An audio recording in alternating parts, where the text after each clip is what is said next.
السلام علیکم ویورز۔ اس قسط کے آغاز میں کوتلوجا آئیبوکے کے خیمے میں جاتا ہے اور وہ خاموشی سے اندر داخل ہوتا ہے۔ آئیبوکے کہتی ہے کوتلوجا تم یہاں پر کیا کر رہے ہو؟ مجھے ڈرا ہی دیا تھا۔ کوتلوجا کہتا ہے کہ تم کیا کر رہی ہو؟ وہ کہتی ہے کہ میں سعادتین کوپیک کے لیے کھانا تیار کر رہی ہوں۔ کوتلوجا کہتا ہے آخری دفعہ تمہیں میں نے توختامش کے لیے کھانا تیار کرتے دیکھا تھا۔ آئیبوکے کہتی ہے اللہ ان کو جنت میں جگہ دے، وہ بظاہر بے گناہ آدمی تھے۔ تو کوتلوجا کہتا ہے کہ جی وہ بے گناہ تھے، لیکن جنہوں نے ان کو قتل کیا۔ آئیبوکے کہتی ہے کہ جس نے قتل کیا وہ اس کو سزا مل چکی ہے اور آل صاحب نے سیمون کا سر اڑا دیا تھا۔ اللہ ہمارے سردار کی لمبی عمر کرے۔ کوتلوجا کہتا ہے کہ اندر سے ان سے کوئی ملا ہوا تھا، اگر قبیلے سے کوئی ملا نہیں ہوتا تو وہ کیسے زہر کھا سکتے تھے۔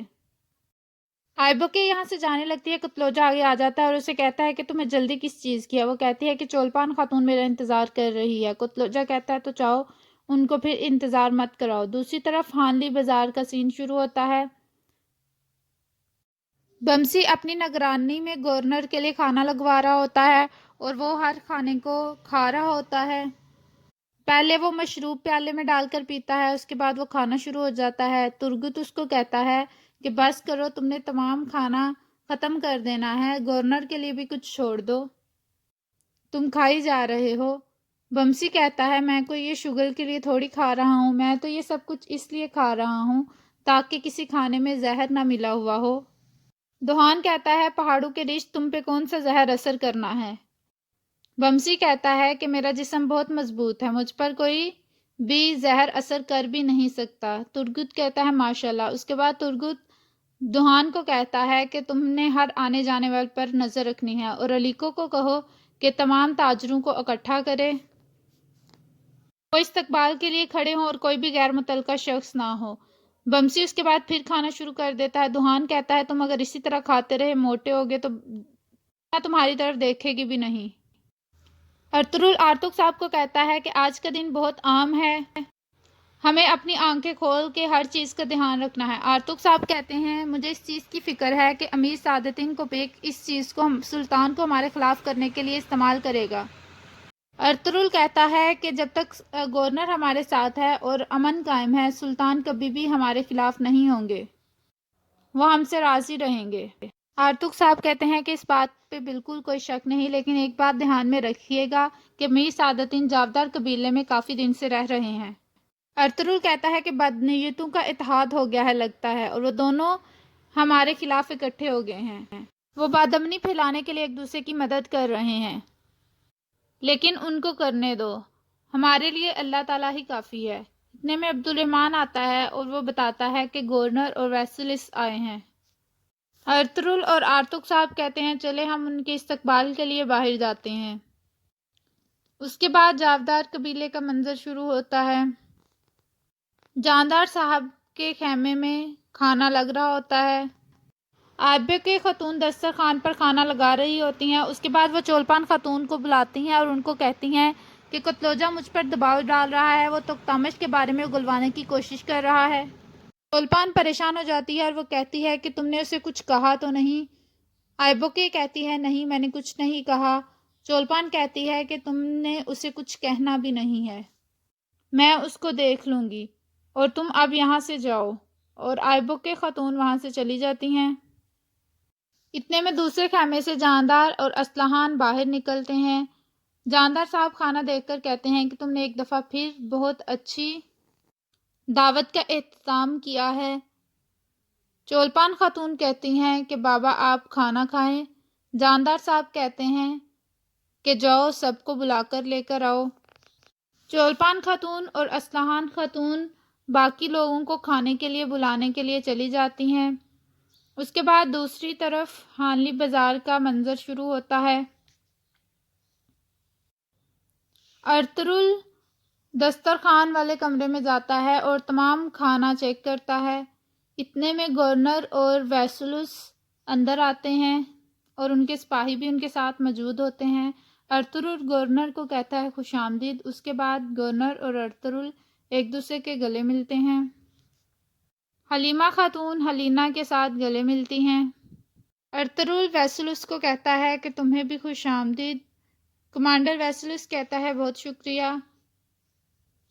اس کے بعد وہ ہانلی بازار میں سرائے کو ادھر ادھر سے دیکھ رہا ہوتا ہے۔ ہلینا بمسی کی طرف دیکھ کر مسکراتی ہے اور اپنے بابا کو بتاتی ہے کہ یہ وہ سپاہی ہیں جنہوں نے میری جان بچائی تھی۔ گورنر بمسی کو کہتے ہیں کہ تمہارا بہت شکریہ سپاہی، تم ایک بہادر سپاہی ہو، تمہارا نام کیا ہے؟ بمسی اپنا نام بتاتا ہے اور کہتا ہے کہ ہلینا مبالغہ رائی سے کام لے رہی ہیں، یہ تو اللہ تعالیٰ کا کام ہے زندگی دینا اور زندگی لینا۔ گورنر کہتا ہے تمہارا پھر بھی بہت شکریہ، میں تمہارا احسان مانوں گا۔ اس کے بعد ہلینا کو کہتی ہے کہ جب تک دسترخوان پر کھانا تمام لگ نہیں جاتا، آؤ ہم دوسری جگہ پر انتظار کرتے ہیں۔ ہلینا کہتی ہے ٹھیک ہے جیسے آپ کہتی ہیں۔ اس کے بعد حلیمہ اور ہلینا دونوں وہاں سے چلی جاتی ہیں۔ ارطغرل گورنر کو اور کمانڈر کو کہتا ہے آئیں آپ دسترخوان پر تشریف رکھیں۔ باقی لوگ دسترخوان پر چلے جاتے ہیں۔ بمسی ہلینا کو جاتے ہوئے دیکھنا شروع ہو جاتا ہے اور ارطغرل اور ترگت یہ سب کچھ دیکھ کر مسکرا رہے ہوتے ہیں۔ اس کے بعد تمام لوگ دسترخوان پر بیٹھ جاتے ہیں۔ دوسری طرف حلیمہ ہلینا کو باورچی خانے میں لے جاتی ہے اور وہ کہتی ہے کہ اللہ تعالیٰ نے پھر ہمیں ایک دوسرے سے ملوا دیا ہے۔ حلیمہ کہتی ہے ہم اکثر بیشتر تمہیں اپنے درمیان دیکھنا چاہتے ہیں۔ حلینا کہتی ہے کہ میں بھی آپ کو اپنے قلعے میں خوش آمدید کہوں گی۔ حلیمہ کہتی ہے کہ انشاءاللہ ہم ضرور آئیں گے اور تمہیں جب بھی ہم سے ملنا ہو تم ہمیں بس اطلاع دو، ہمارے سپاہی تمہاری حفاظت کو یقینی بنائیں گے۔ اس طرح تمہارے بابا بھی مطمئن رہیں گے اور ہمارے سپاہی تمہیں ہم تک حفاظت سے پہنچائیں گے۔ حلینا کہتی ہے کہ میں نے دیکھا ہے کہ آپ کے سپاہی بہت بہادر ہیں، خاص طور پر بمسی سپاہی۔ میں نے دیکھا کہ کس طرح اس نے مجھے بچانے کے لیے اپنی زندگی داؤ پر لگائی۔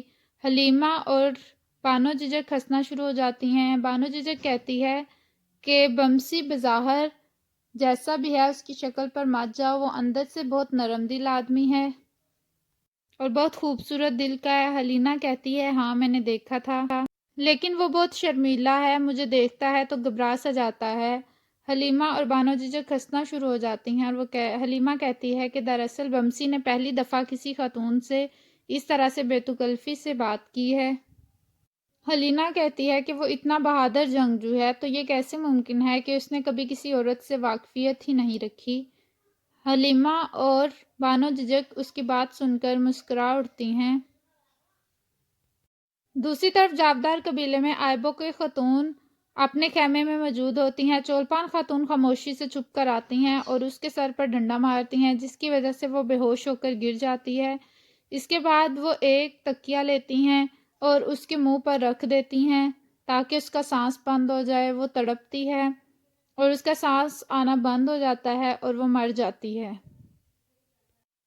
چولپان خاتون اس کو مارنے کے بعد کہتی ہیں کہ جنت میں جاؤ تم، میری مجبوری ہے، میں تمہیں زندہ نہیں چھوڑ سکتی تھی تاکہ تم ہمارے بارے میں بتا نہ سکو۔ اس کے بعد وہ تکیہ اٹھاتی ہیں اور دیکھتی ہیں کہ آئیبو کے خاتون مر چکی ہوتی ہیں اور یہاں پر اس قسط کا اختتام ہوتا ہے۔ ویڈیو پسند آئے تو لائک کریے گا، کمنٹ کر کے بتائیے گا کیسی لگی آج کی ایپیسوڈ، سبسکرائب کریے گا اور کمنٹ کریے گا۔